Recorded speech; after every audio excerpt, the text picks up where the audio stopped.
शाम की कैदगाह के बाहर सख्त पहरे, दीवारों पर धूप का सन्नाटा, और अंदर बीबी ज़ैनब सलाम अल्लाह अलैहा की गोद में एक छोटी सी शहजादी बीबी सकीना सलाम अल्लाह अलैहा, जो महज 4 साल की थीं, मगर दुख और मुसीबतों का पहाड़ उन पर टूट चुका था। करबला के बाद जब अहल बैत को कैद किया गया, बीबी सकीना वो बच्ची थीं जिन्होंने अपने बाबा का लाशा देखा, चचा अब्बास का बाजू कटा देखा, भाई अली अकबर की शहादत देखी, और अब शाम की सियाह व तारीक कैदगाह में महसूर थीं।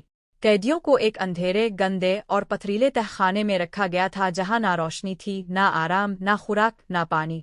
बीबी सकीना हर रात सिसकियां भरती थीं, और जब नींद आती तो बाबा हुसैन की आगोश का ख्वाब देखती।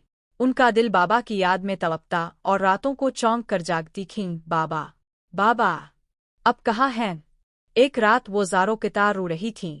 बीबी ज़ैनब ने उन्हें चुप कराने की कोशिश की, लेकिन बीबी सकीना ने कहा, फूफी, बाबा को बिलाई ना, मैं बहुत थक गई हूँ, मुझे बाबा की गोद में सोना है। ये अल्फाज कैद खाने की फिजा में बिजली की तरह लरस गए। बूहे की सिसकियाँ और कैद में मौजूद बच्चों का रोना शाम के अंधेरे में जैसे फरिश्तों को भी रुला रहा था। इसी रात बीबी सकीना को नींद आई और उन्होंने ख्वाब में इमाम हुसैन अलैहि अस्सलाम को देखा।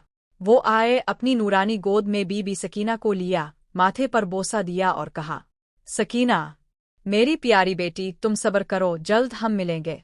जब वो नींद से जागें तो उनका दिल और भी तड़पने लगा, चीखें मार मार कर रोने लगे। फूफी, बाबा कहाँ गए? मुझे बाबा का सर चाहिए, मुझे उनकी खुशबू चाहिए। कैदखाने के सिपाही बीबी सकीना के बैन सुनकर लरज उठे। यजीद को इत्तला दी गई। इसके दरबार में अहल बैत के रोने और चीखने की खबर पहुंची। यजीद ने इस्तेहज़ा और जुल्म में डूबे अंदाज में हुक्म दिया कि इस बच्ची को इसके बाप का सर दे दो ताका देख ले।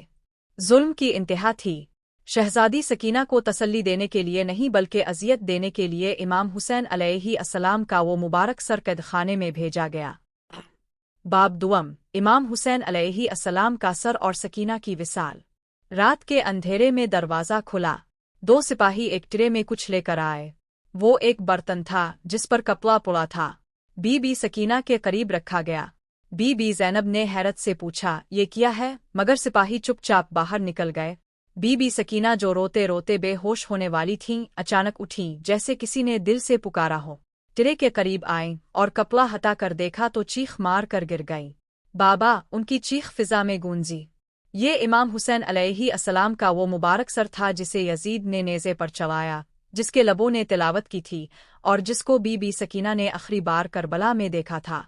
बीबी सकीना ने वो सर गोद में लिया, गालों से चिमटे, लबों से लब मिले और रोते हुए कहने लगे, बाबा, अब बहुत देर से आए। सकीना बहुत तन्हा हो गई थी। बीबी सकीना ने अपने बाबा के सर को सीने से लगाया, अपनी सिसकियों में लोरी सुनाई, जैसे कह रही हूँ, बाबा, आज मैं सुकून से सो जाऊंगी आपकी गोद में। बीबी ज़ैनब और दीगर इसी रात चीख मार कर रो पड़ी, लेकिन बीबी सकीना अब खामोश थी। उनकी आंखें बंद हो चुकी थीं, चेहरे पर नूर आ चुका था और होंठों पर एक मुस्कुराहट थी। वो अपने बाबा के सर से लिपट कर दुनिया से रुखसत हो चुकी थी। कैदखाने में आग का आलम था। फूफी ज़ैनब ने अपनी जान से प्यारी बेटी की लाश को उठाया, माथे को चूमा और कहा, सकीना, तुम तो बाबा के पास चली गईं, हम कैसे जिगे? बीबी सकीना का जनाजा कैदखाने में दफन किया गया। ना कफन, ना जनाजा, ना कब्र की निशानी, सिर्फ कैदियों की सिसकियाँ और दीवारों का गवाह होना बाकी रहा।